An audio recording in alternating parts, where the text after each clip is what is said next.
एक छोटा सा गांव था, सत्यपुर। नाम भले ही सत्यपुर था, लेकिन वहां रहने वाले सभी लोग हमेशा सत्य के मार्ग पर नहीं चलते थे। उसी गांव में एक मनुष्य रहता था। नाम था माधव। माधव बहुत साधारण जीवन जीता था। कच्चा सा घर, थोड़ी सी जमीन और मन में केवल ईश्वर का नाम। वो रोज सुबह उठकर मंदिर जाता, भगवान के आगे सिर झुकाता और कहता, हे प्रभु, मुझे धन नहीं चाहिए, बस सच्चाई पर चलने की शक्ति देना। माधव गरीब था, लेकिन दिल से बहुत अमीर। गांव की सोच। गांव में कुछ लोग ऐसे भी थे जो माधव की सादगी को उसकी कमजोरी समझते थे। वे कहते, इतना सीधा आदमी जरूर कुछ छुपा रहा होगा। पर माधव ने कभी किसी से झगड़ा नहीं किया। जो मिला उसमें संतोष, जो नहीं मिला उसे प्रभु की इच्छा मान लिया।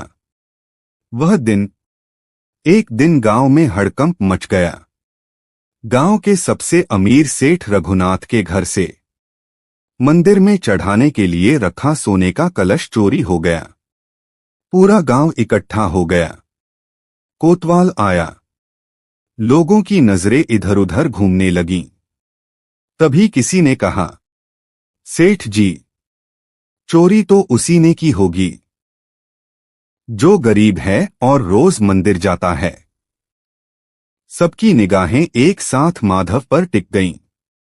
कोतवाल ने माधव से पूछा, सच सच बताओ, कलश कहाँ छुपाया है? माधव शांत था, आंखों में डर नहीं, चेहरे पर कोई अपराध बोध नहीं। उसने बस इतना कहा, मैंने चोरी नहीं की है।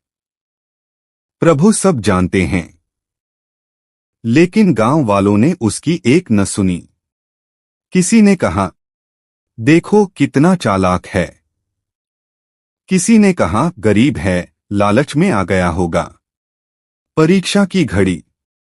माधव को बांध दिया गया। उसका घर तलाशी लिया गया। कुछ नहीं मिला।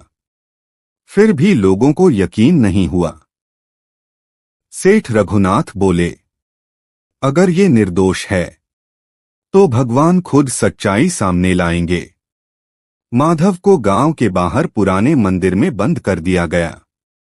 माधव की प्रार्थना। अंधेरी रात थी। माधव जमीन पर बैठा हुआ भगवान से बोला, हे प्रभु, लोग मेरा अपमान कर रहे हैं, पर मुझे दुख नहीं। मुझे दुख इस बात का है कि आपकी धरती पर सच्चाई को झूठ कहा जा रहा है। उसकी आंखों से आंसू बह निकले। रात के अंतिम पहर। मंदिर की घंटी अपने आप बजने लगी। गांव वाले घबरा गए। सब मंदिर की ओर दौड़े। तभी उन्होंने देखा, मंदिर के गर्भगृह में वही सोने का कलश रखा हुआ था जो चोरी हुआ था और पास ही पड़ा था सेठ रघुनाथ का नौकर, बेहोश,